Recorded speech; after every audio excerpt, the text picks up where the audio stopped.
Қайырлы күн болсын, құрметті көрермендерім. Бүгін өзімнің қияр тұздау әдісіммен бөлісемін.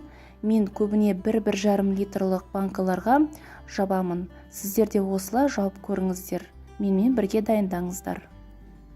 Мантоварканың ыдысына банка қақпақтарын салып стерильдеймін. Оның үстіне табағын қойып, банкалардың өзін салып қойып 7 минуттай стерильдей аламын. Алдымен қажетті мөлшерде қиярларымызды дайындап аламыз. Ол үшін қиярлардың екі шетін кесіп алып, жақсылап жуып, салқын суда 5-6 сағаттай ұстаймыз. Ал қалған заттарды жуып тазалап дайындап қоямыз. Енді стерильденген осындай банкаларымызға жуып тазаланған укроптарымызды саламыз. Зонтик укроп деп аталынады. Бұл огородтарда өседі, болмаса базардан сатып алуға болады. Одан кейін 2 сарымсақтан саламыз. Мендегі мынау 1 литрлік банкалар. Одан кейін әрқайсысына 2 лавр жапырақтарын саламын. Енді әр банкаға бір-бірден қызыл ащы бұрыштарды саламын. Одан кейін қиярларымызды тығыздап орналастырамыз.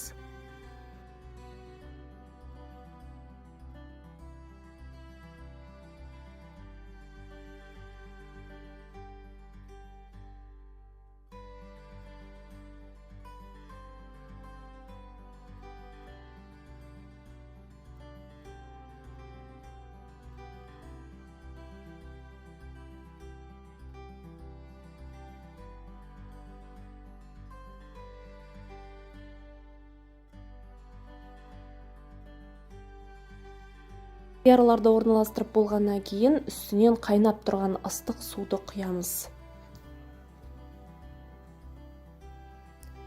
Содан кейін қақпақтарын жауып қоямыз.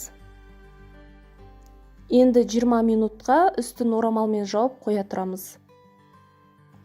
20 минут өтті. Енді біртіндеп алып ыдысымызға суларын құйып тастаймыз.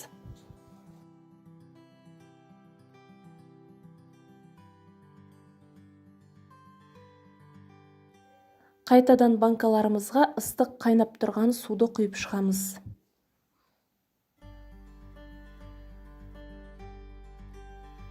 Тағы да 20 минутқа жылылап қоя тұрамыз.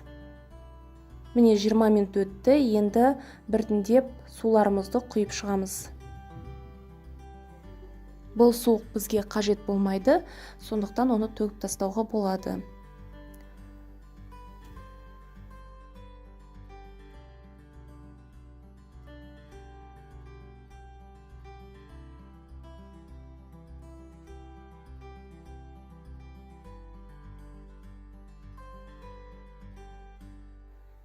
Енді банкаларымыздың әрқайсысына осындай қара горошек бұрыштарды саламыз.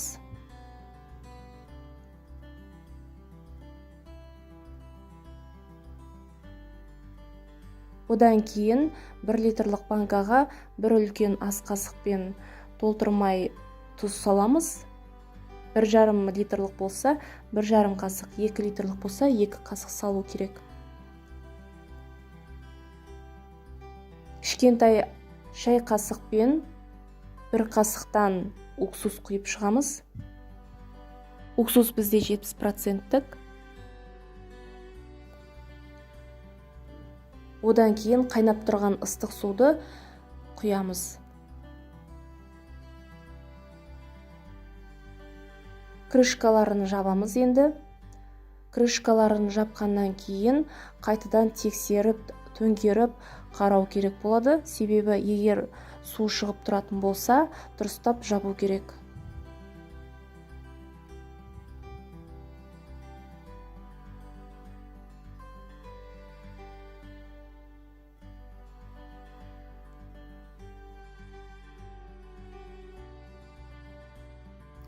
Міне осылай тексеріп барлығын дұрыстап жауып шыққаннан кейін банкаларымызды төңкеріп үстінен қалың орамалдармен жауып қоямыз.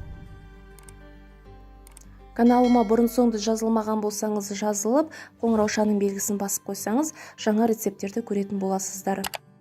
Видеом ұнаса лайк басып, комментарий бөліміне өз әдістеріңізді жаза кетіңіздер. Сіздермен болған Нұргүл Амантаева. Қош сау болыңыздар.